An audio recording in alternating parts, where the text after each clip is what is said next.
I'm very glad to be joined today on Bad Faith Podcast by Dr. Assal Rad. She is a historian of the modern Middle East and someone who's been a really vocal advocate.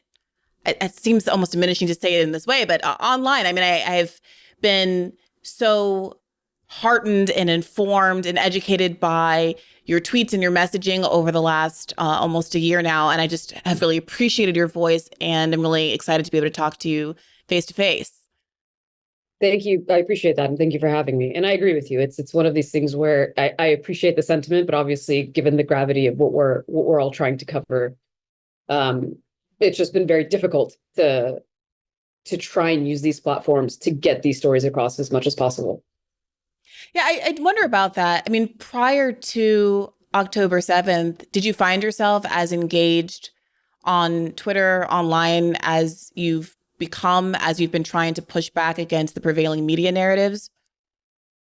I was not originally like a big social media person. And even now, I get people who say, why don't you go on TikTok? Why don't you go on Instagram? And I sort of just stick to this particular platform. I think I didn't grow up with social media, and so that's part of the reason why. But I can see why it's vital, especially in this particular situation where you have the Israeli government preventing foreign journalists from coming in, where even when we have information coming in, the way it's filtered through Western media, it's so important. It's so crucial to get these videos on the ground from journalists, Palestinian journalists in Gaza, so many of whom have been killed by Israel in this period of time, and just citizen journalists who are trying to get the videos out as much as possible for people to see.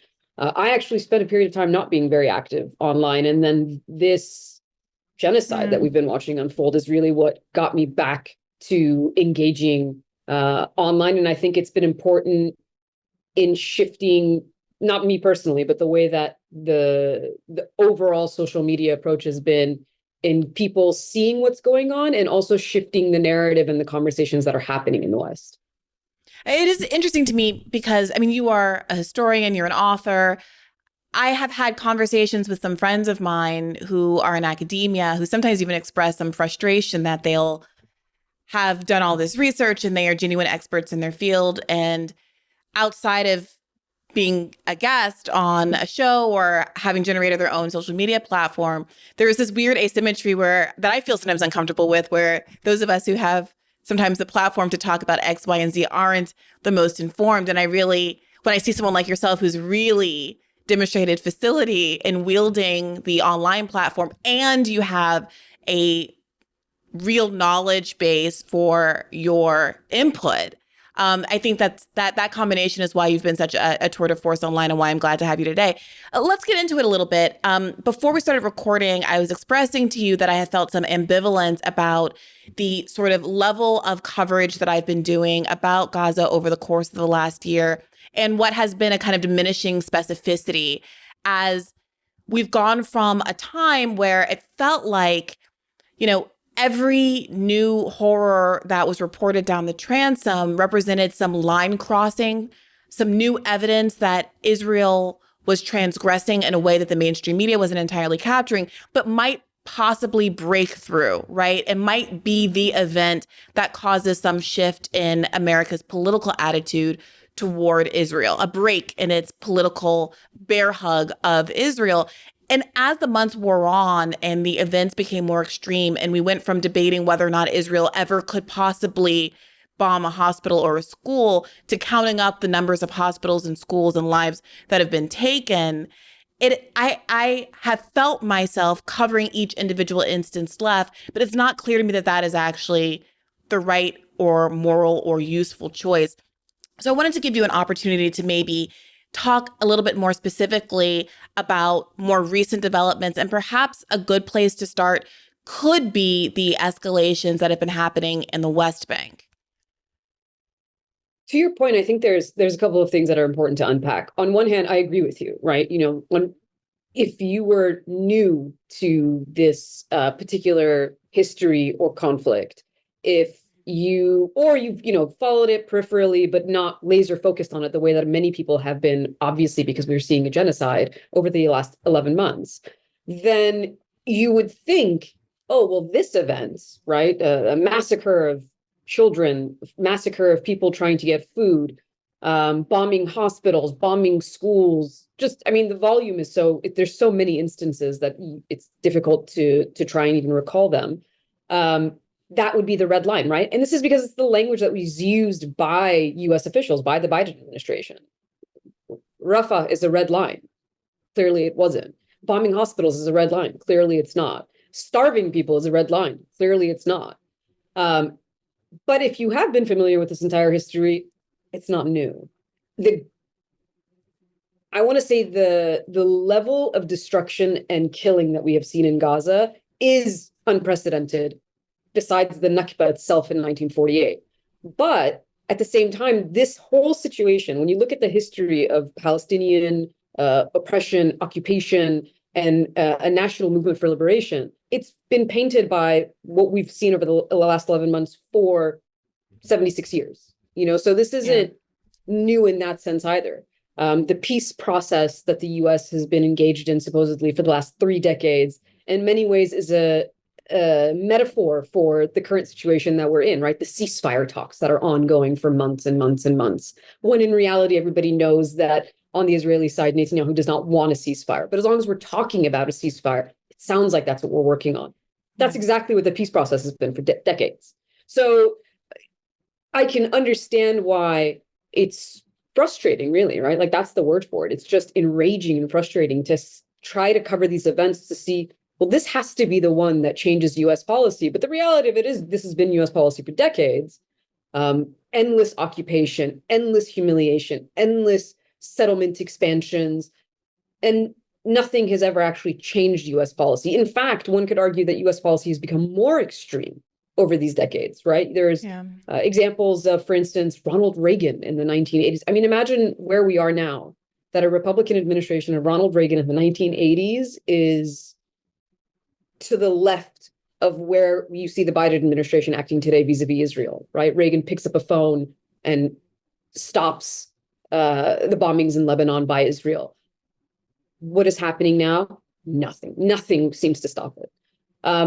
I also think it's really important to highlight the details of what's going on, but contextualize them within this larger history, within this larger context. So I think one of the things that's lost in the Western narrative is that it's all connected.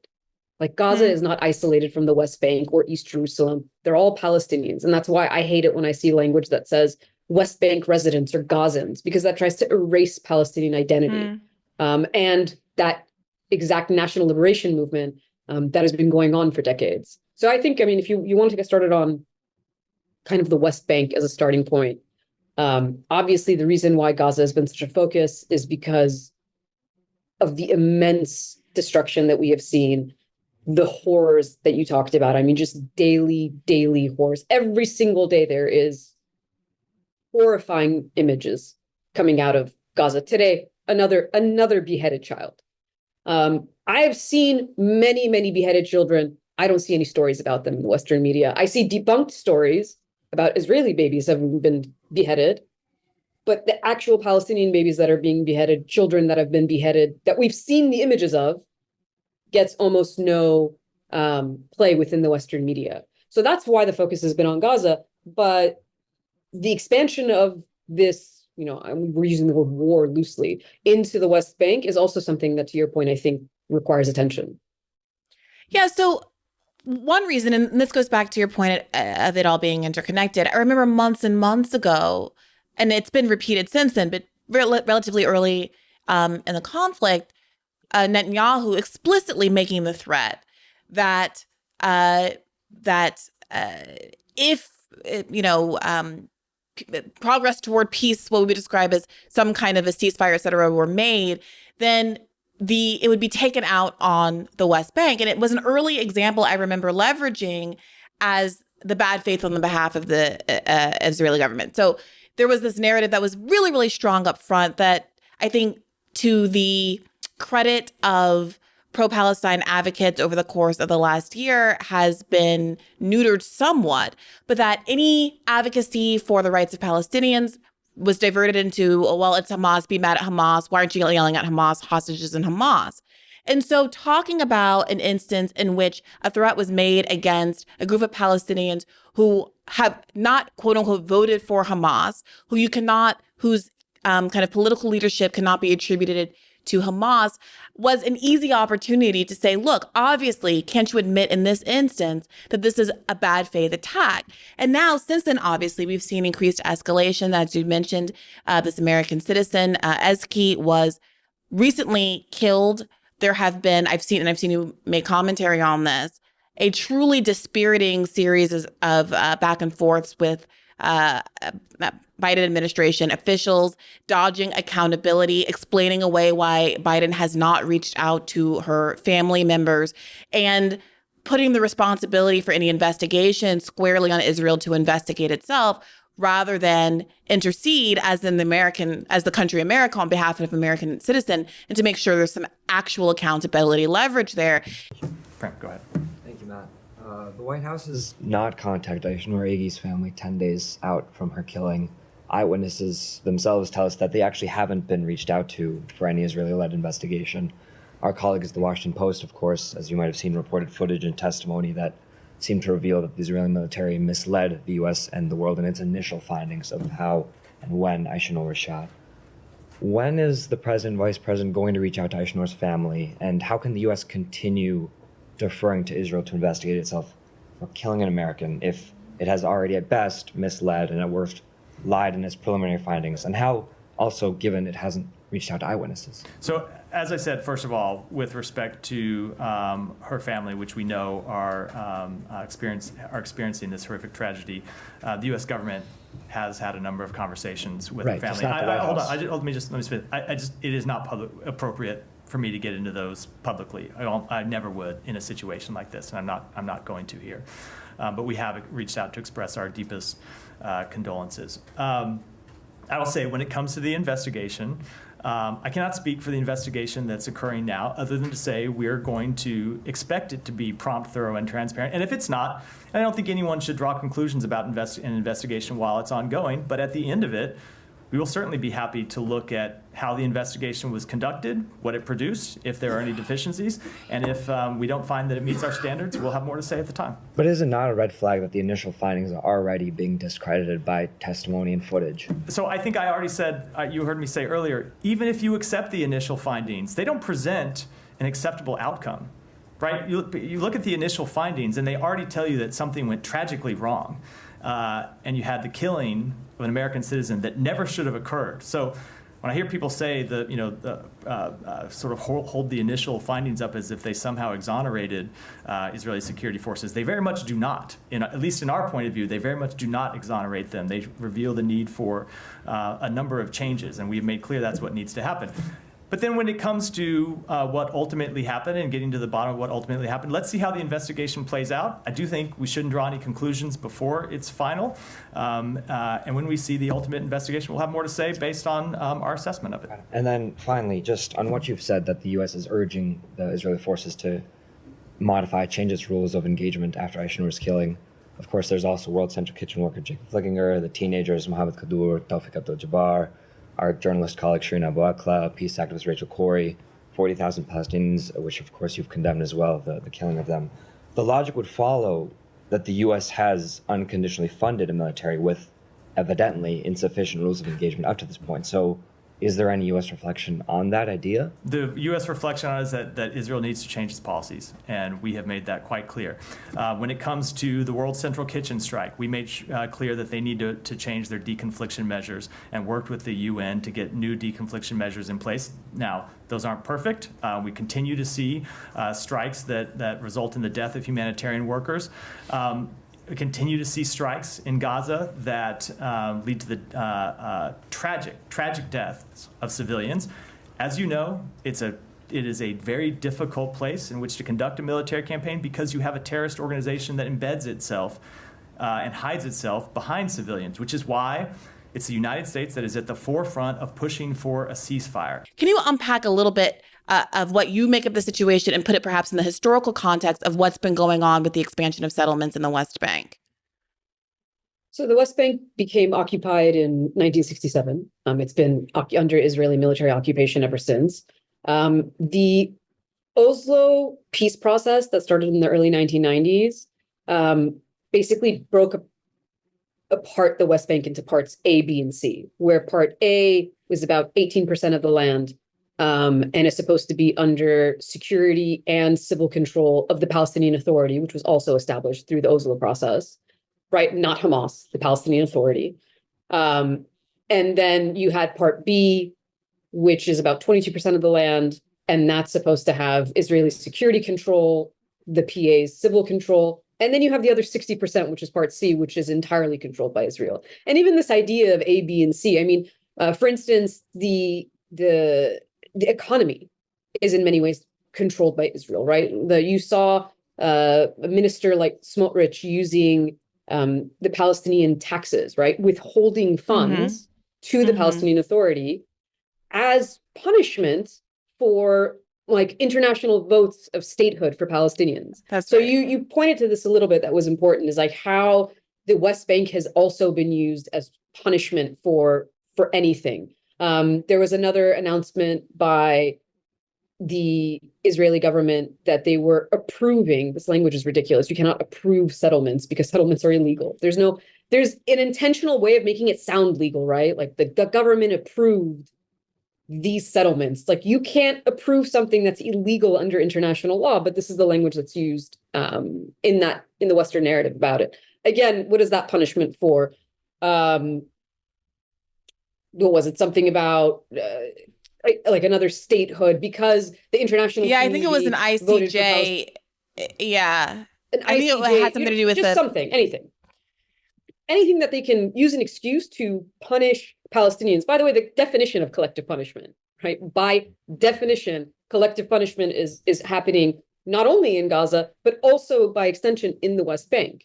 And to your point, this sort of rhetorical talking point, Hamas, anything that happens, Hamas was there. Well, Hamas is not the quote ruling authority within the West Bank, and yet you see a continued occupation and continued settlement expansion, which have increased over these decades during the peace process. You also saw this year the announcement of the largest land seizure in the West Bank by the Israeli government in the last 30 years, right? So we're not seeing settlements abating, we're seeing them continuously expand.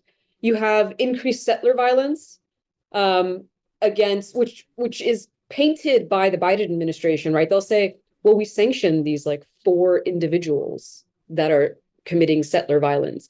And again, in the discourse, they'll say things like, yes, settlements are inconsistent with international law. And yet there is no action taken to prevent those settlements from expanding. In fact, the US is funding and arming the very military that is making that occupation possible. And when asked about this, the question is, well, no, we're working on a 2-state solution, which we've been working on, again, for more than 3 decades to no avail. When you look at settlement expansion and settler violence, it's made possible because the Israeli forces that are there are actually protecting the settlers. I'll give you an example from today. There was a video, again, you can see this plainly, of Israeli settlers attacking a primary school. You can hear children screaming. You can see them beating teachers. Israeli forces were there. They arrested the principal of the school. So Palestinians are the ones who get punished when Israeli settlers engage in violence against them, forcibly expel them from their homes, burn their homes down, kill them, right? They are being killed in some instances by Israeli settlers. So it's not an isolated incident, though. This is part of the state's policy. And the problem is in separating that and pretending like this is some fringe extremist movement and that occupation is not state policy. Settlements are not state policy. Settlement expansion is not state policy. All of it is under the purview of the Israeli state, whether it's the government itself, government officials, or the military. So all of it is made possible by the state, and yet there's no consequences for that state. So that's the problem and the hypocrisy of where US policy comes in. Like you can say all you want, it's illegal under international law. Yes, we agree, but you're not taking any actions that will change the status quo.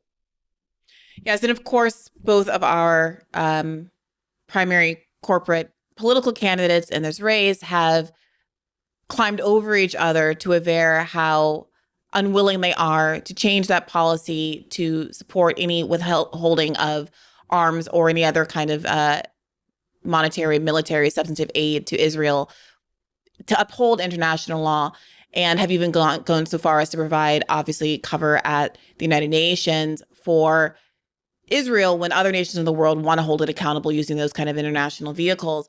I do wonder, though, if we can maybe take a step back, because as I'm listening to you describe the consequences of the Oslo Accords and categorizing parts of the West Bank as A, B, and C, I wondered if you could walk us through why that deal was struck to help us understand why it is that the settlement expansion is a policy project, an ongoing policy choice, and not just kind of an incidental quirk of a more equitable plan that was supposed to result in a two-state solution or what the bargain was at the time of the Oslo Accords.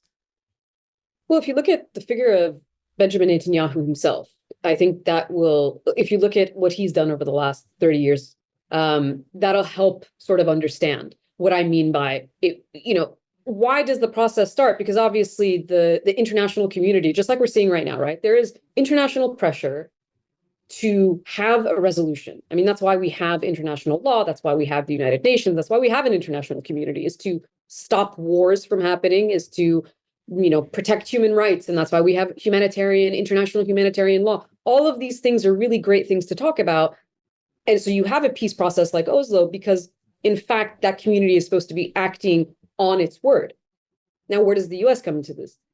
The US is supposed to be a mediator, but it's not an even-handed broker, right? It's clearly biased towards Israel, and it allows Israel to continue illegal activity under the guise of a peace process. So supposedly, this negotiation is going on. I'll give you an example of what the US does. The US says they support a two-state solution, but then when the UN votes for statehood, for Palestinian statehood, the US votes against it. What's the argument that they make? That this is not the way we should go about it. We should let the parties negotiate. How is international law and international institutions not the way of going about implementing international law? No, let them negotiate. Because under those negotiations, the leadership in Israel, specifically Netanyahu, has recognized that really they can do whatever they want as long as they have this facade of, but we're engaging in this process. But you've seen Netanyahu come out and say he's proud that he prevented a Palestinian state from ever existing. You see Netanyahu before, by the way, October 7th, brandish maps where there is no West Bank.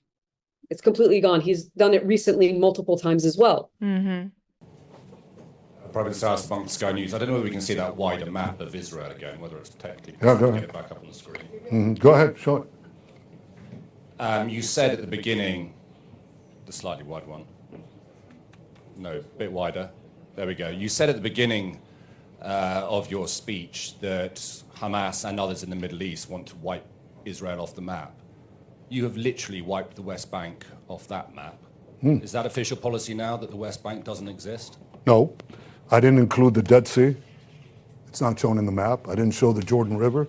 It's on this map. I didn't show the Sea of Galilee. But those it's on are that geographical map. features. This is a population of Well, 2 I million didn't Palestinians who live there. didn't get into that. I was talking about Gaza. There is a whole issue of what to do, how to achieve peace between us and the Palestinians in Judea and Samaria. I didn't get into that. That's another press conference. I'll be happy to do it. To wipe out some of the misconceptions and the slanders and lies that are directed at us. We don't intend to drive these people away. They want to drive us away. So why is this the state policy? Because for an ethno-nationalist right-wing government, which is currently the Israeli government, that's the goal. The goal is to take all of the land. I mean, they won't even, a lot of times you'll see commentators, Netanyahu himself won't refer to it as the West Bank. He'll call it Judea and Samaria, as if to say, this belongs to Israel. I mean, they're not hiding their intentions. They're telling you these are the intentions. This is land that belongs to Israel. International law be damned. None of that actually matters. And their intention is to take that land. And under the guise of a peace process, they've actually been able to do it more rather than less. So, if your strategy on the Israeli side is how can we get away with taking more land without having international pressure, this is how you do it. Just like right now, you get away with continuously bombing Gaza and pretending like you're participating in some kind of ceasefire process. Yeah, it might be worth asking you about that. I mean, I'd say for the month of August, the summer, it felt like we were engaging in a media campaign that was a pushback against the mainstream media campaign, which was pretending as though we were on the precipice always of a ceasefire agreement that was being continually foiled at the last minute by Hamas.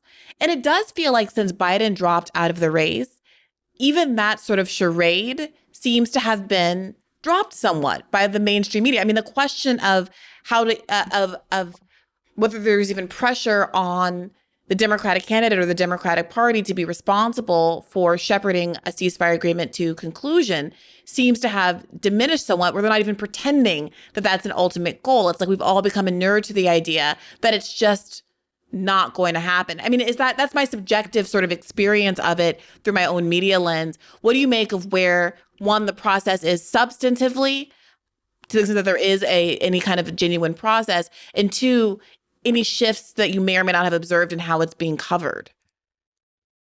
I haven't seen any shifts, at least on the Western media side. What's very interesting is if you do a comparison between Israeli media and US media, or like Western media more broadly, you will not see the headlines that you see in Israeli media that are extremely critical. Now, what you won't see in Israeli media is anyone being critical of what's happening in Gaza. When you see protests in Israel, they're not protesting what is happening in Gaza. What they're protesting is their own hostages, right? And the fact that they want a deal to release them. That's what they're protesting, and that's what you're seeing in terms of the criticisms in these headlines. I mean, hostage families have been blaming the Israeli government for months. They have blamed Netanyahu for months. They say he's intentionally preventing a deal.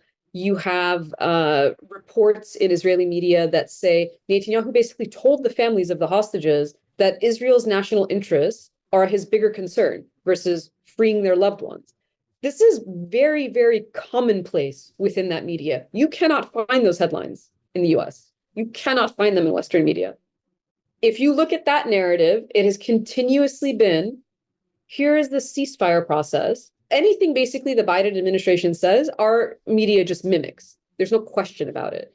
Biden unveils what is supposedly Israel's proposal at the end of May. And here we are in September, and we don't have a ceasefire, even though Hamas has repeatedly said they agree to the terms. They even said the UN resolution that was adopted based on Biden's proposal, they accept. But Netanyahu keeps adding more demands, one of which, the sticking point that currently exists, is the Philadelphia corridor and Israel's continued occupation there. That's new. Not only is it new, but basically what Israel is arguing for is that they should be able to have a continued occupation, military occupation within Gaza, which according to the Biden administration is something that they're against. Yet they're not using any of their leverage, which is enormous in scale, to actually pressure Netanyahu. And even when you see these glimpses, right, like Biden was asked a few weeks ago, is Netanyahu doing enough for a ceasefire? And he said no.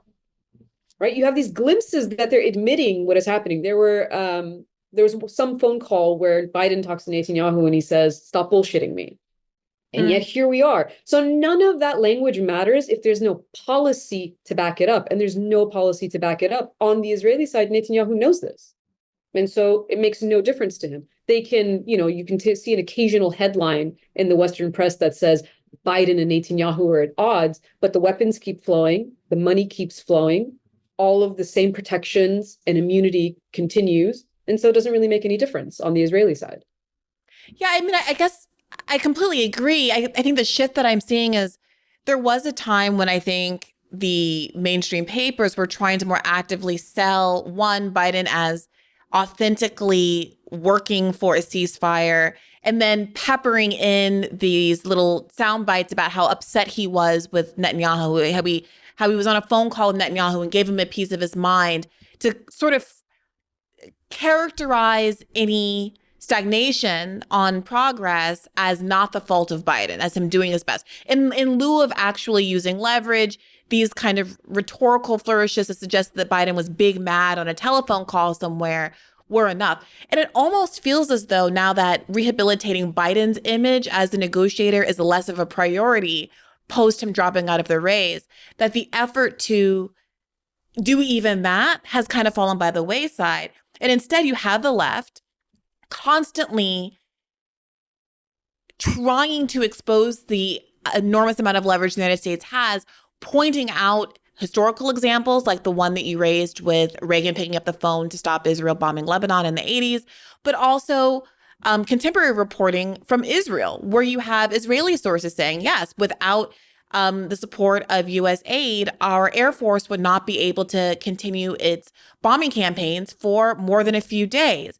And yet you still have a lot of kind of, I think, liberals outside of the media, just voters and, kind of online people and pundits and the like, still insisting that leftists who are demanding more of the Biden-Harris administration and are demanding more commitments out of Harris as a potential presidential president are wish casting and pretending like there is more power, that the United States has more power than they actually do, which is, of course, deeply frustrating when you see at the same time. And I wanted to get your read on this. You had in the last week, Linda Thomas Greenfield, the U.S.'s UN ambassador, seemed to actually retrench from the U.S. position of a two-state solution and start to talk about how Palestine isn't ready for its own state. One more question on Israel, and then I want to ask about Kenya and open it up to the audience. What is the U.S. going to do as more and more countries, as they are starting to recognize the Palestinian state, and the Palestinians are becoming eligible for membership in some of these organizations? A state has certain responsibilities for its people. And I do not believe the Palestinians, as they exist right now, have all of the elements to give it statehood. And so, yes, there are a large number of states that are recognizing Palestinian statehood. They have now been given an alphabetized place in the General Assembly, but we have to deal with the issues of peace and security, and all of that is going to have to be negotiated between the two parties on the ground for this to work in an effective way. I wondered if you caught that statement and what you make of it. Well, first of all, I agree with your reading of the shift in terms of being specifically focused on Biden. Since he's decided to leave the race and now Kamala Harris is the official candidate for the Democratic Party, that pressure on him in many ways has sort of dissipated, and the way that it's covered in the media has changed as well, because there just isn't.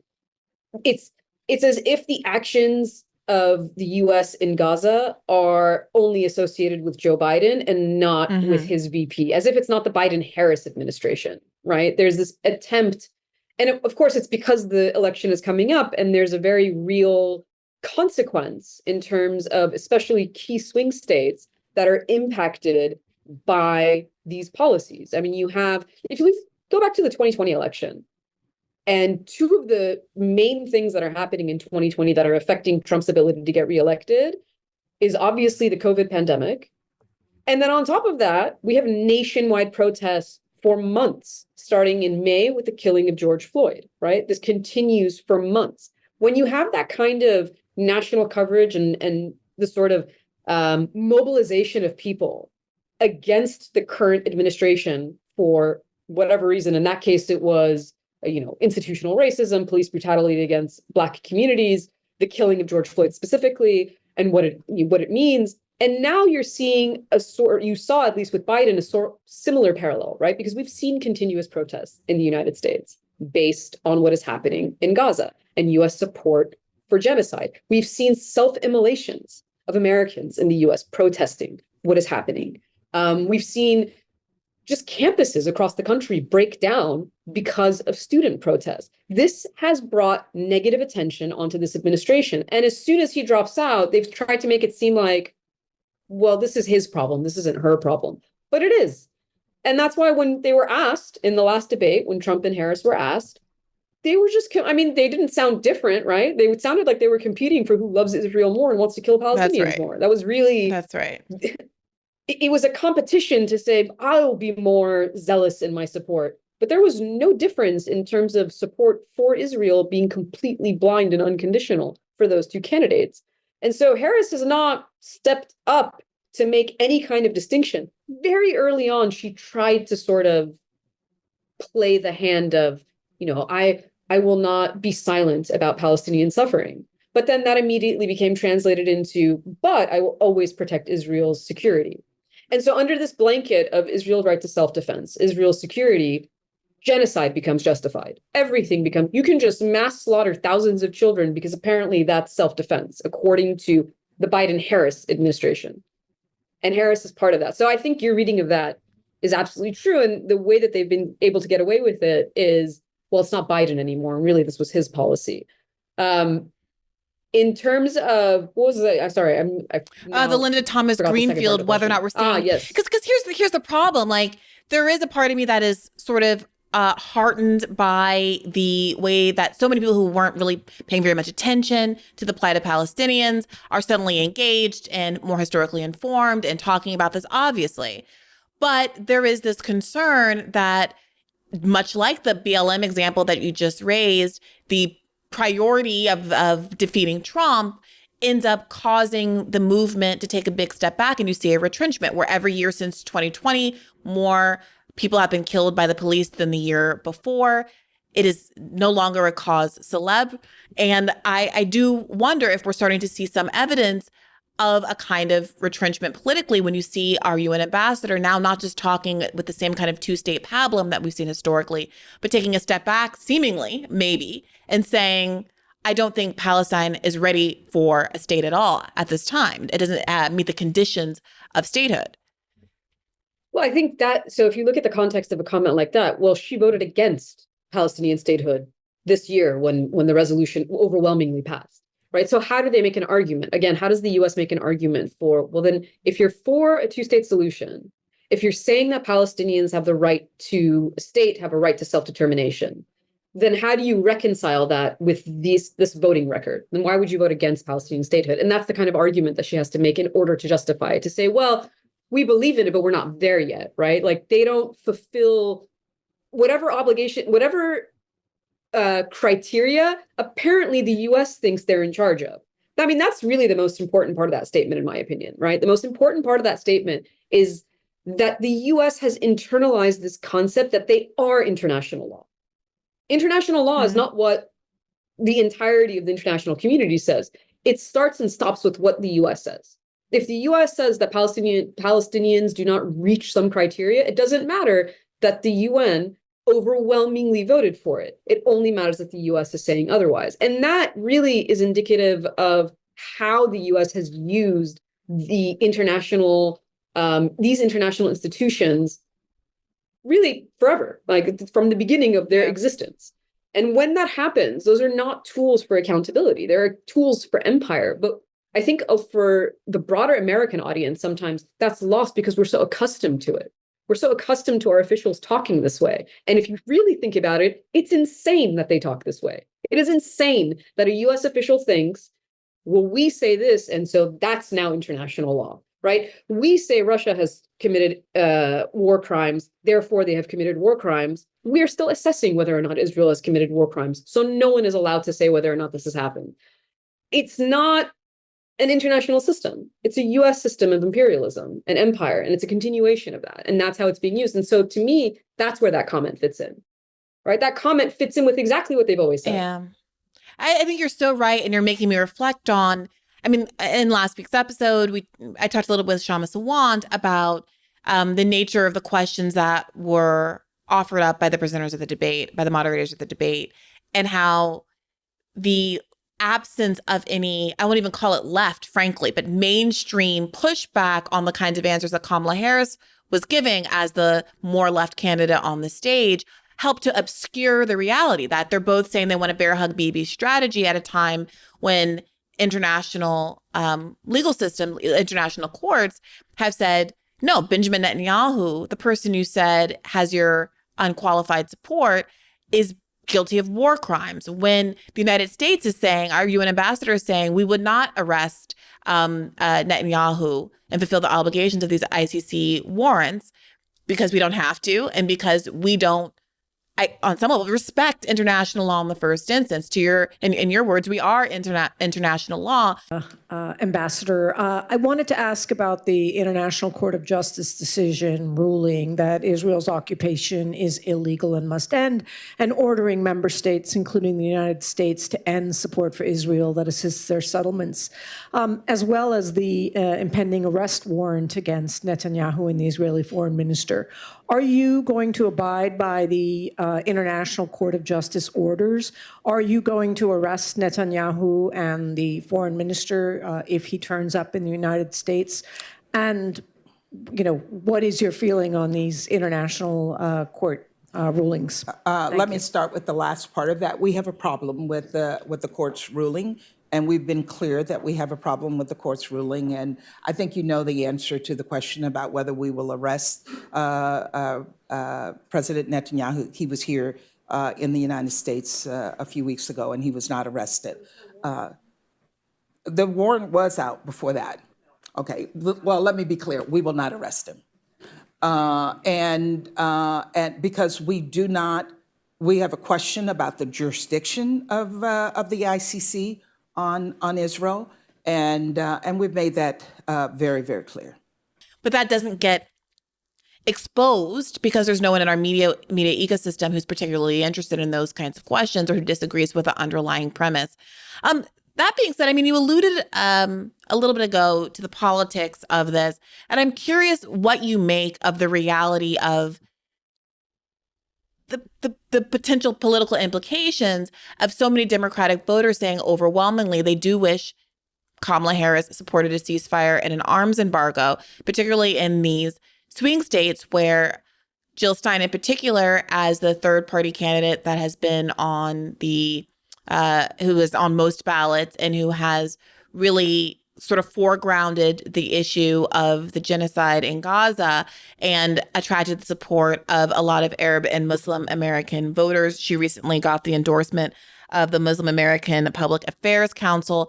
And polls are showing that she has, for instance, 7.6% of the vote in Michigan, 6.5% of the vote in Wisconsin, margins that are enough to spoil the results for Kamala Harris in these important must-win swing states for her.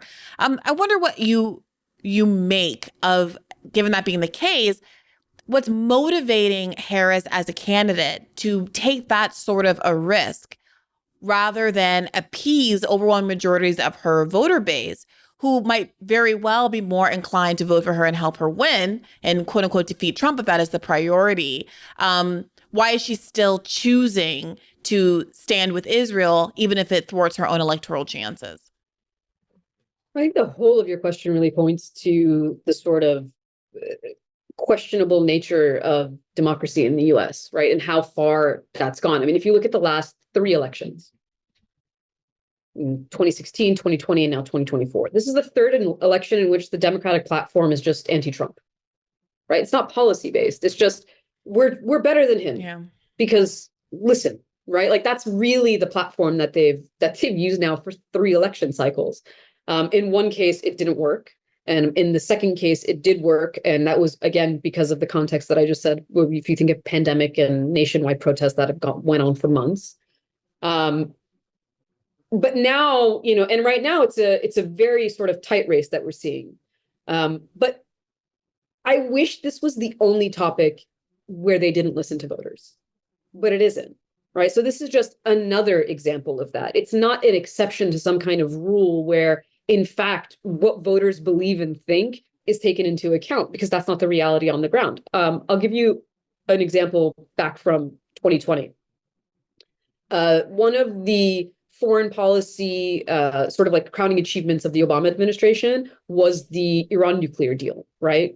Having a diplomatic breakthrough with Iran, who is this adversarial state to the United States for all this time, and preventing it from getting a nuclear weapon through diplomatic means. Trump administration comes in, exits the deal. One of the questions in foreign policy at that time was, for the Democrats, will you return to the Iran nuclear deal. Basically, every Democrat on the stage, including Biden, says yes, because it's a simple, easy lift.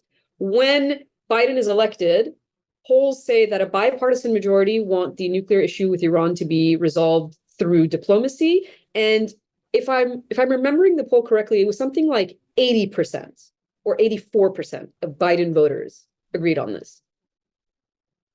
He never returned to the deal. Right. Here we are. Right. So it's like, and these are foreign policy issues. You can translate that to domestic policy issues. Just think about things like universal health care. Right. I mean, there is a huge discrepancy between what the American populace wants. A bipartisan majority is the most important part of that, and what elected officials actually do. And I think that's become even worse for Democrats specifically, because whereas I do not agree with the policies of the Republicans or of Donald Trump, one could argue that he is responding to his base and doing the things, appalling as they are, that he promises to do, whereas on the Democratic side, they are not doing that. They're promising things, but they're not delivering on those promises. They're using a lot of great language, but they're not actually backing that language up with policies. And because they've been given the space to do this because of the existence of Donald Trump, because they think the only thing that they have to do is point to how bad he is. So now we've had 3 elections where our entire choice is the lesser of 2 evils. This is how it's framed for 3 elections straight. And so, to your question, I think this is just another symptom of a much larger problem that I think it has its own. You could unpack that on its own for a very long time. Yeah, I tend to agree. I mean, it's funny. I sometimes get a genre of comment in my mentions that goes something like, Brianna, you don't care about any other issues. Why are you a single issue voter? That issue being Palestine. Why won't you withhold your vote for Black issues? Sometimes people come at it from that angle. And I have to smile to myself because anybody who's known me knows that, long before October 7th, I've been advocating a vote withholding strategy. I personally believe in growing party alternatives to break from the corporate duopoly. But even if you don't agree with me on that, I think there is an argument that if you are unwilling to leverage your vote, then you're unwilling to have the power to push these kind of right-wing Democratic candidates that leftists say, oh, we're going to push them left after we get them in office. Well, why would they ever listen to you if you give up the only real leverage that you have and getting them at least to commit on some level to your agenda before you vote them into office? And so I have been thinking a lot about, and this is a little cynical and I'm a little uncomfortable even saying it this way, but there is a way that because of the horror of what's happening in Palestine, it's clarifying for people that they do have a red line, some people at least, that a red line does exist, which makes the project of helping people to try to figure out where that line should be, even short of a genocide, outside of the context of this genocide, could help them to reevaluate their kind of political consciousness and their political strategies without something this dire happening. And so there's a part of me that thinks, yes, this is a great way to do exactly what you've just done, to say this is exactly the same thing that's happening with Medicare for All and a million other issue areas where there is this disconnect between what our government is willing to do and what the people want them to do. I do, however, find myself less clear, less certain about why it is that the government is making these foreign policy decisions as compared to my understanding of why they're making decisions around, let's say, healthcare. You can open secrets and see exactly how much money Joe Biden or Jim Clyburn or any of these types of people are getting from the health insurance industry and the pharmaceutical industry and connect the dots. With respect to something like the Iran nuclear deal, or with respect to something like the choice to endlessly and without any equivocation providing arms to Israel as they are humiliating America on the international stage, and of course, engaging in deeply immoral genocidal behavior. What is it geopolitically, do you think, that's driving this choice? Or is it as simple as me doing what I tend to do and opening open secrets and discovering that Kamala Harris is getting more money from the defense industry than Donald Trump by a significant margin? I think there's so much that you brought up so many good points, and there's so much to unpack about that. First of all, I think the idea, because I hear these comments too, right? It's like people will say things like, this is one policy, but like we face an existential threat. And I think it's sort of naive to think that a state that is willing to commit genocide cares about anything, right? Like, well, they care about us. They care about Americans, at least. Well, Israel just killed another American. They don't care about that either. So no, they don't, right? Like, these are not and that's why I said, I'm like, this is connected to domestic policy. Domestic policy and foreign policy are interconnected, because it is a way that a state functions within the world is the way it's going to function at home, right? You have this idea of like imperial boomerang. If they are willing to do these things to human beings somewhere else, they're willing to do whatever it is to suppress their own citizens as well. So there's that aspect of it. In terms of, the one policy thing, I just find it a ridiculous point when that policy is genocide. I don't know what, if that's not a red line for people, I just don't know, then one does not exist. But more to sort of your point about why is the motivation in this geopolitical situation?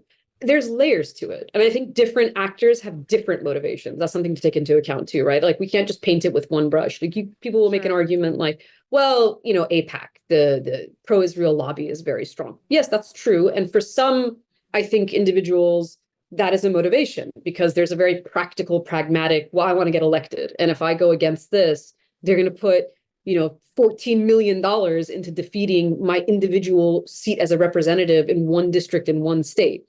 So I don't want to do that. You have someone like Jamal Bowman as an example of that, right? So that's one motivation. I think there is other aspects of just the war machine of the United States, right? Not just in the case of Israel, but the way that the US treats war everywhere, like endless war. Why do we engage in endless wars? Because it's a profitable industry. It's an extremely profitable industry. When you allow your representatives, government officials, to own stocks in companies that profit from selling weapons, then you need wars to do that, right? Like, in any other situation, if I described that system to you, but I was describing China or Iran or Russia or Cuba or Venezuela, it would plainly be called corruption. Nobody would try to argue that's capitalism. They would say, well, that's a horribly corrupt state that would allow that process to occur. That's exactly what's happening here. So I think there are those larger war machine kind of motivations. There's also ideological motivations, right? You mentioned Iran and Israel. Those two policies are interrelated. They're not actually separate. So, for instance, in the nuclear deal, even though it had support in the US, a bipartisan majority support, why then do you undermine that deal? What state is against it? I mean, it was internationally enshrined by the United Nations. So who's against it? Israel, right? So those things are actually connected to one another. And there's an ideological component that I think people fail to recognize, because we never look at our own fanaticism. We're not fanatics. America isn't a fanatic. We're pragmatic, and we're secular, and we have all these wonderful things about us in the Western societies and Western world, except you have these threads of absolute fanaticism. Just the sentence, just the phrase, unconditional support, which is tossed around for Israel constantly, is fanatic on its face. Yeah. Right? That phrase makes no sense. Nothing should be unconditional. How can you make giving weapons to a foreign country unconditional? I mean, in fact, US law dictates that it's not unconditional. There are conditions. If states commit gross human rights violations, according to US law, we are not supposed to provide them with weapons. So none of that is ever part of the narrative, though. We never talk about the fact that Biden is so, excited about calling himself a Zionist. We don't talk about the anti-Muslim, anti-Arab attitudes in the US, the sort of racism that informs some of our policies as well, right? So there's so many layers to it. There's so many different motivations, but The only one we ever hear is that, well, Israel has a right to defend itself and democracies help democracies. This is how Israel is painted in the West. It's the only democracy in the Middle East. You cannot be an apartheid state and be called a democracy. You're not a democracy when you control the lives of millions of people who do not have the same rights, who do not even have the right to vote or representation, but you control their lives. That is not a democracy.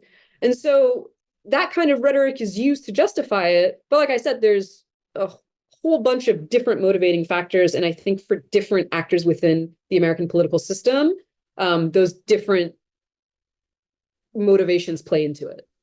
But what about just for, the shift from Obama supporting the Iran nuclear deal to Trump withdrawing from it to Biden choosing to maintain Trump's status quo? I mean, I just wondered if you have any insight onto that. Do you believe it's ideological that Joe Biden, absent being part of the Obama administration, never would have supported it because he is just more of a zealot with respect to his self-described Zionism than Barack Obama was? Do you think, do you think that in that instance it is an ideological difference? And if so, what do you think is likely that we'll likely see from a potential Harris administration? I think that if you look at that particular deal and you look at how Biden handled it, it wasn't that he theoretically didn't want to go back to the deal, right? And he, in fact, lambasted Trump for the decision to withdraw from that deal, repeatedly talked about what a poor decision that was, because again, it was an achievement of an administration that he served as vice president. Yeah. But I don't think he had the political will to do it, because look, it requires political capital in the US to pursue a policy that will be, especially will be attacked on the right and in the center as pro-Iran and anti-Israel. And that's how the Iran deal becomes framed, even though the deal is a non-proliferation deal that, nuclear experts everywhere in the world lauded as a monumental achievement. That's not how the political discourse plays out, right? The political discourse doesn't talk about the fact that it prevents a country from getting a nuclear weapon, and that can be a model that's used to allow states, like right now you have a state like Saudi Arabia also wants a nuclear program. Well, if you had that deal in place, you would have a model for what a civilian nuclear program can look like for another country as well, where you have the international monitoring to make sure that they're not procuring a nuclear weapon. But we destroyed that because it's hard to do that in the US. Why? Because there's a whole history behind anti-Iran, especially anti-Iran attitudes. That stems from a history of the hostage crisis in 1979 and continues to this day. And there's a history of a pro-Israel sort of rhetoric. And this is in media discourse, this is in political discourse, this is in American popular culture. So we're inundated with these images and these ideas to a point where it's just really easy to say, yeah, we're not going to do anything with Iran. And you'll get, you won't get the kind of pushback you would in another situation if people actually understood the details of that. And so I think Biden just wasn't willing to put the political capital into making that happen. He should have on day one, because it was an easy lift. Yeah. It was just like, oh, I'm going to reverse these things that Trump did, and I'm going to include this on it. But it was trickier to do because he wanted to appeal first to, a country like Israel, which is a strong ally, I don't think any president in US history has supported Israel the way that Joe Biden has in this situation. I wonder if you had a different person as president, if you would see this kind of unconditional support. And with Harris, I think one of the sort of downfalls is the fact that because she served that administration, in many ways, I don't think she can criticize it, right? Because she'd be criticizing, especially not before an election. She can't go into an election criticizing her own administration, because that's not going to be really good, PR for getting herself elected necessarily. That could be the logic that drives her. I don't agree personally. I think it's great when if you have a president that has not been necessarily popular, then distinguishing yourself, I think, is a really smart political move. But... And she did, and she has said at the debate, apparently one of the best, the lines that people responded to most positively was when she said, "I'm not Donald Trump and I'm not Joe Biden." And I if you want to listen to Pod Save America for some insight into what the Democratic punditry is thinking about, and people who are very close to the Biden administration, obviously speechwriters for the Obama-Biden administration, their feeling was that it was incumbent on her to distinguish herself in the debate, and they were happy that she did so. And I take your point. Obviously, she can't come out saying, I think Biden is a senile piece of crap who never should have been president. But there are ways that she has started to distinguish herself, but not in that particular arena. I mean, so the kind of follow-up to that I would want to ask you then is, what do you make of the rationale behind some figures on the left who, despite, and I thought it was a really strong point you made, despite the reality that our own domestic laws preclude us from giving money to countries that are obstructing humanitarian aid, the Leahy Law, all of these things that are pre-existing, despite having that sort of critical edifice in which to embed your criticisms of your own party, you're still seeing, obviously, notably over the weekend, a whole melee where AOC and Minnesota Attorney General Keith Ellison, a prominent Muslim American, come out to not just boost Kamala and say why people should vote for her, but specifically go after Jill Stein, this third-party candidate, who has really been one of the few voices, at least in the kind of electoral context right now, really foregrounding the plight of Palestinians. What is that choice? Why is there not an effort to basically leverage the existence of Jill Stein and the fact that she is pulling these votes in these key states to say, okay, I'm Keith Ellison, I'm AOC, let me turn back to my party and say, if you want to win, you've got to move a little closer to where, or a lot closer to where Jill Stein is with her position. And instead, they're saying, Jill Stein, you're wrong to want to be raising these kinds of issues. I mean, I think it just goes back to sort of establishment politics and the way that they operate, right? Because in that scenario, what you're expecting is for them to heed the calls of the people, or care about international law, or care about domestic US law, which seems like a very basic concept. And I understand as I utter this sentence, how ridiculous it sounds, that I'm saying our expectation is that our government and our officials would care about international law, would care about US law, would care about what the voters wanted, would care about basic humanity, right? Put all of that aside. Do they have humanity? Do they care that children are being slaughtered on a daily basis? Apparently they have none of that. So it's very frustrating, because that's just how establishment politics works. They're not going to shift their position. And because they're not going to shift their position, they have to undermine the platform under which a third-party candidate is running, right? Because they're not going to adopt that platform. So now they have to undermine it and the candidate themselves. Jill Stein is an example of someone who's a third-party candidate. What they're obviously worried about is splitting the vote. It's like a very practical concern that exists within the Democratic Party.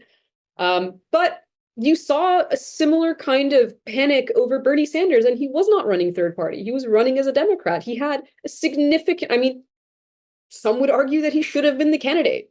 And yet you see that same kind of panic, because they also they represent ideas that they don't want, right? So you're expecting them to change ideas when they don't want to. But so I completely agree with you with respect to, I think, most Democrats. What's so mind-boggling to me is that, look, I've been accused sometimes of having bad faith with respect to someone like AOC or what have you. I don't think that's fair. I think I've given her, frankly, more benefit of the doubt than is warranted. And I think the behavior in this moment really confirms that people who made judgments of her earlier were well within their rights to have done so. But even if you have the good faith reading where someone like, AOC and the squad members, someone like Keith Ellison, who is himself Muslim, who I do think genuinely wants there to be a ceasefire and does not agree with Israel, someone who was railroaded from his attempt to lead the DNC, in part because of his left politics and because of his politics toward the region, right? Even if I believe in their hearts that they kind of want the same outcome as I do. And even understanding the political limitations that they feel exist as people who are working within the Democratic Party, it seems to me that there is this room to say, hey, I'm rooting for the Democrats, but I think you should win by moving more in the more moral and less genocidal direction. Hey, I think as a Democrat, it's my obligation to point out that there is American law that you're violating if you don't stop weapons transfers to Israel. Do you see what I'm saying? Like there is space for them, I think, within our own legal structures for them to sort of hide behind the idea, no, I'm not third party. No, I'm not abandoning the Democratic Party. I'm not being antagonistic to the Democratic Party. I'm asking it to hold itself to its own standards. And even with that space there that seems to exist, they're not staying silent and they're not doing what I would call the right thing. They are going in the completely opposite direction and using whatever political capital they think they still have with the left to punch left repeatedly, and not without blowback. Excuse me.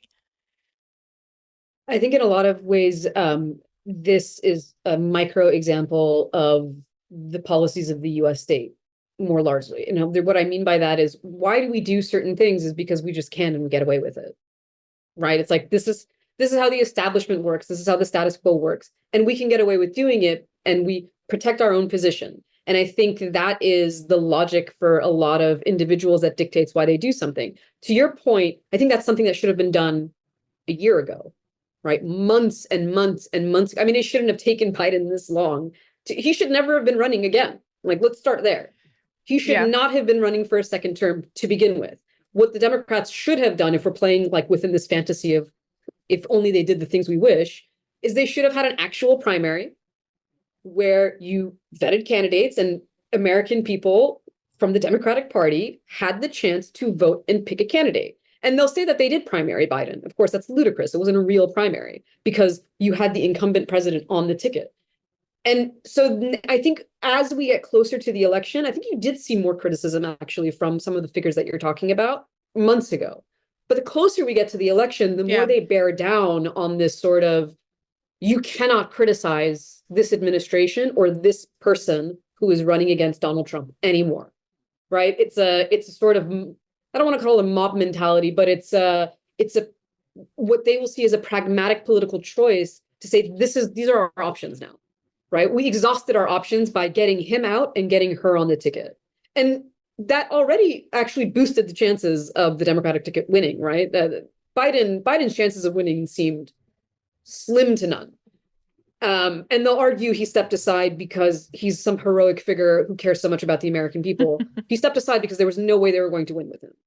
And now this is a sort of PR attempt to fix it. And now that, the finish line is not so far away, I don't think they see themselves as having another choice. Now, that being said, in terms of their perspective, again, I mean, I agree with you in the sense that I think the whole way that the Democratic Party has approached the existence of Trumpism, and its implications has been flawed from the beginning.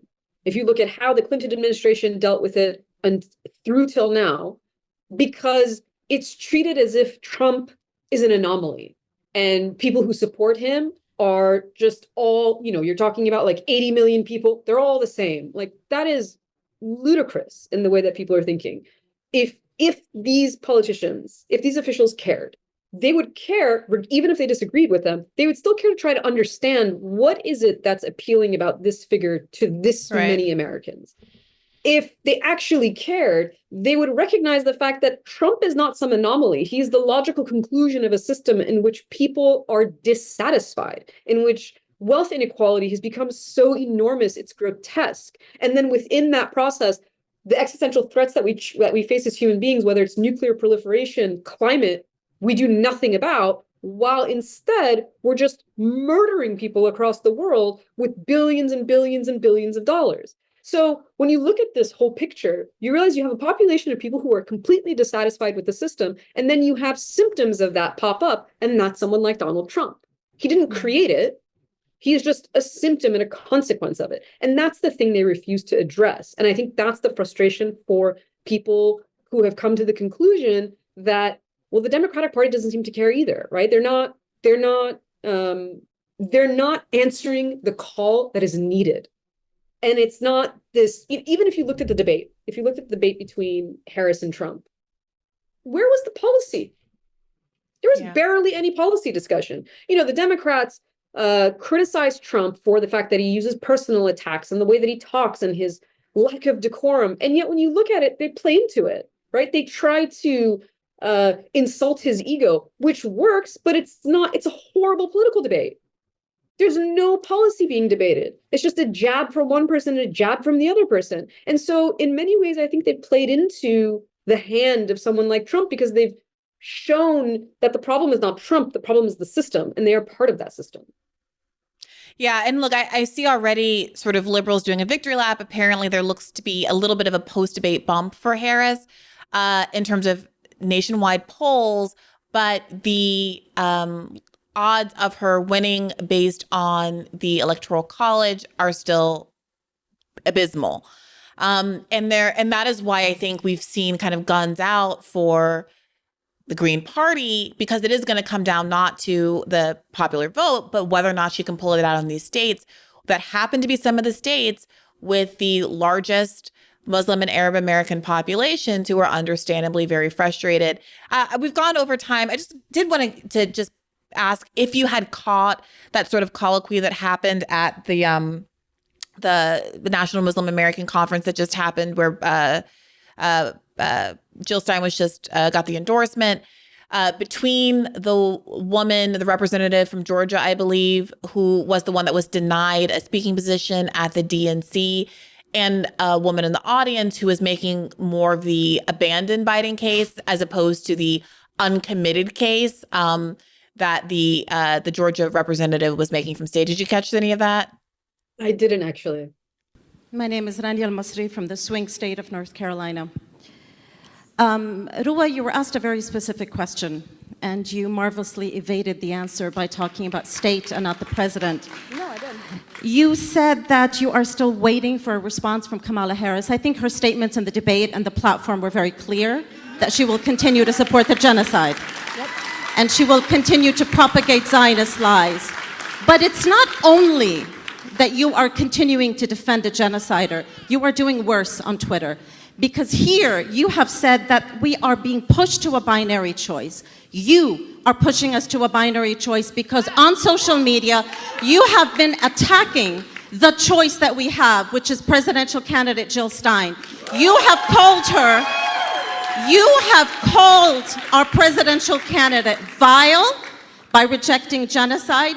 You have called her not strategic because she dares to campaign in swing states. My question to you is, when our people in Palestine are refusing to raise the white flag of surrender, when our people in Palestine are refusing to accept crumbs, why are you? And if you want to hold on to the genocider, please at least do not attack those of us who refuse to bow down to the Democratic presidential candidate and rather want to be a dignified choice. So, first and foremost, as I just stated in my comments, there was an endorsement that was offered, but it was not given, right? There was a negotiation that was happening, and if you go look on anything I've written, particularly after the DNC, it has been very clear. And as Representative Abdel Nasser said, what we have are specific metrics. If they provide these metrics, we will give our endorsement. It's really not a difficult conversation. For me personally, literally the first thing I did when I went to Georgia is I said, this is unacceptable. All of these plans and commitments that we had are no longer on the table because you did not hold your end of the bargain. Again, a commitment to ending the genocide. Now, as it relates to Jill Stein specifically, my biggest concern is that when you call, for example, a representative who has identified what's happening as a genocide, a pro-genocide candidate. So, hold on. So, right. But my point is, what happens is, right. But she is a presidential candidate. I want to be clear, this presidential candidate also, had come after me before. And I hadn't said anything up until that point. I have tried really hard to walk this fine line. But my concern is that I really do care about making sure that if anybody wants to talk about this issue and say they are on our side, because again, if you say you're on our side, to your point, you're 100% correct. There should be a much higher standard and a much higher bar. That is my belief. If you say you're on our side, your bar has to be higher. And if you tell somebody, for example, oh, this person who is not pro-genocide is pro-genocide, what it does is it actually reduces our coalition.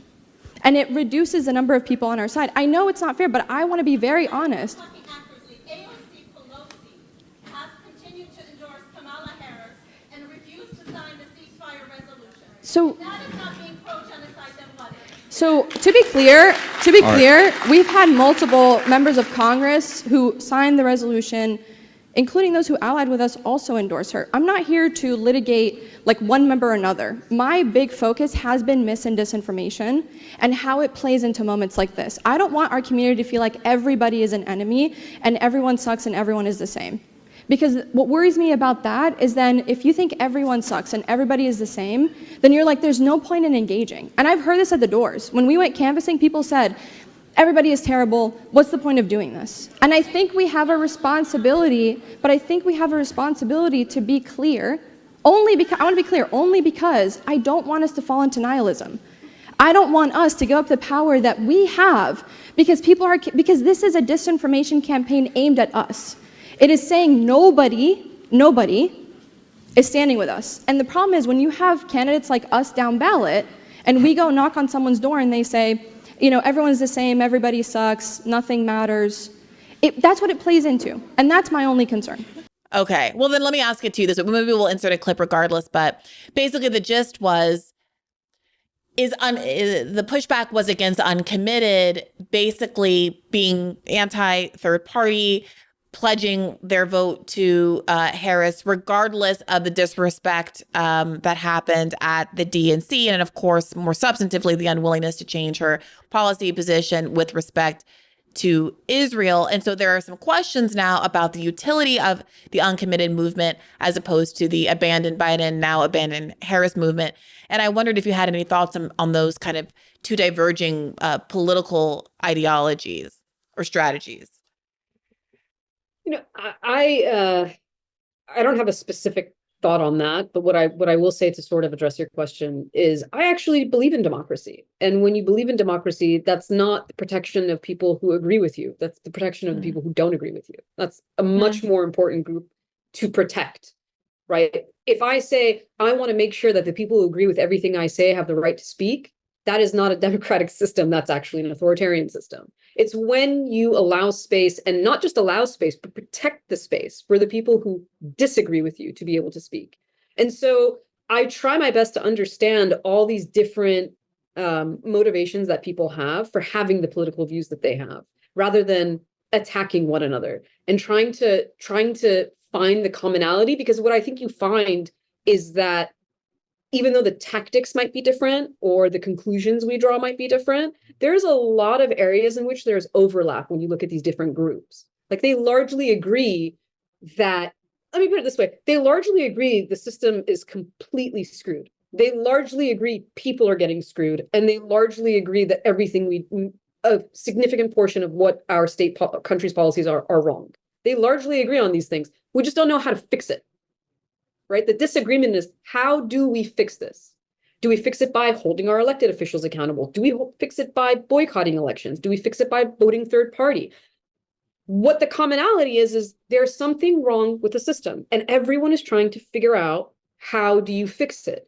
And I think one of the problems with the liberal position has been dismissing the people who are saying that and pretending, and this is where the gaslighting comes from, right?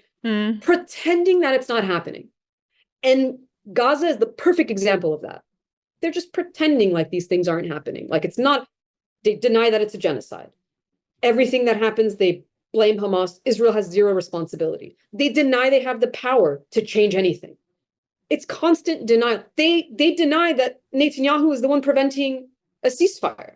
So it's just constant denial, constant gaslighting, because they do not want to accept what the majority have accepted. There's something wrong with the system.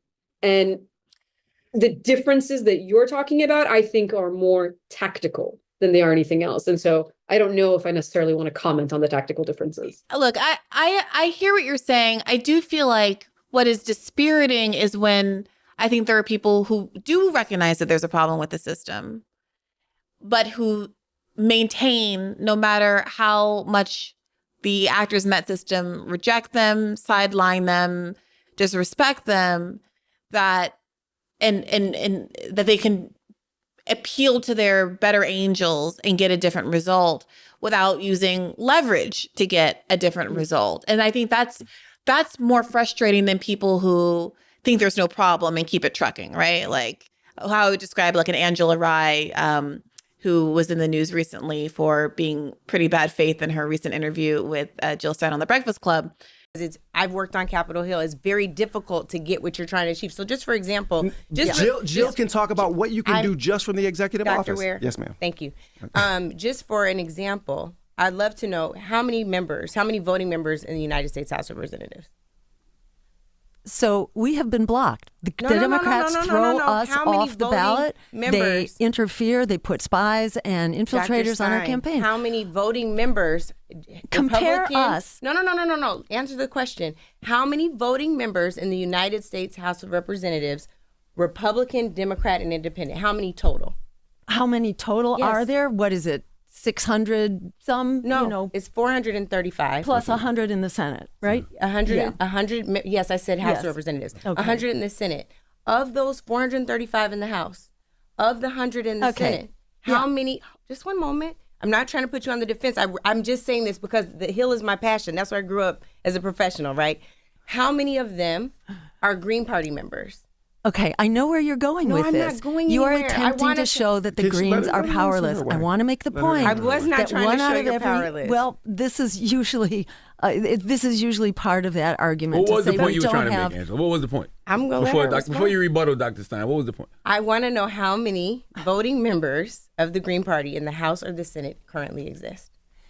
Currently, there are none. However, if you look at the American people, how many are voting against the genocide? Hardly any. Dr. How many Stein. are voting for health care as a human right, which would actually save us $500 billion a year? We, the people, are not represented. So not being there is not a strike against the Green Party. Okay, and that's fine. How many of them right now, based on, and I called it a wish list, it wasn't to be offensive, is I have a wish list too. I got one in the ideal man I want to. It's dismissive to refer to a party platform as a wish list. What I'm saying, what I'm saying language. Is, it's not dismissive. Hear my heart, right? But I heard your heart on the mispronouncing of Kamala. Hear my heart. All right. Because there are none that currently exist, that means you got to have allies. Who are your allies in the House and Senate to help to see if y'all would have just slowed down a minute, y'all had guns blazing. I think that people like in the Uncommitted movement obviously feel very deeply about what's going on in Palestine. I would never suggest otherwise. The question is, even after being kept off the DNC stage, even after seeing absolutely no movement and policy from Biden or Harris with the movement, despite having demonstrated, I think, very powerfully how many voters in these states across the country are willing to withhold their vote in a primary in order to get some movement on policy, that they aren't willing to suggest that power could actually be leveraged in the general, where it is in fact real leverage and not just kind of the symbolic demonstration that we had in the primary. So we'll see what happens with that. I really appreciate you spending the time with us here today, Dr. Rad. Can you tell the people in the audience where they can find more of you online and beyond? Follow me on Twitter at ASSALRAD, which is the only social media I currently use, reluctantly, by the way. But I'm happy that if I have any platform to use it, limited as it is, to get people to think about these things, to think about the narratives, to think about the politics, and hopefully to use their voices to bring an end to just the daily horror that we're seeing. It might be reluctant, but it's very powerful. And I really appreciate your presence on Twitter. Thank you so much for being with us here today. And thanks to you, the listeners, for supporting this podcast. And you can get an additional episode of Bad Faith every Monday at patreon.com/badfaithpodcast. As always, take care of yourselves and keep the faith. Hey YouTube, thanks for watching. Just a reminder that this is a podcast. You can catch an extra premium episode every Monday for $5 a month at patreon.com/badfaithpodcast. That's patreon.com/badfaithpodcast for $5 a month, an extra episode every week. Additionally, please do consider liking this video, subscribing to this channel. It helps us out. It helps independent media beat the algorithm. We appreciate you. And as always, keep the faith.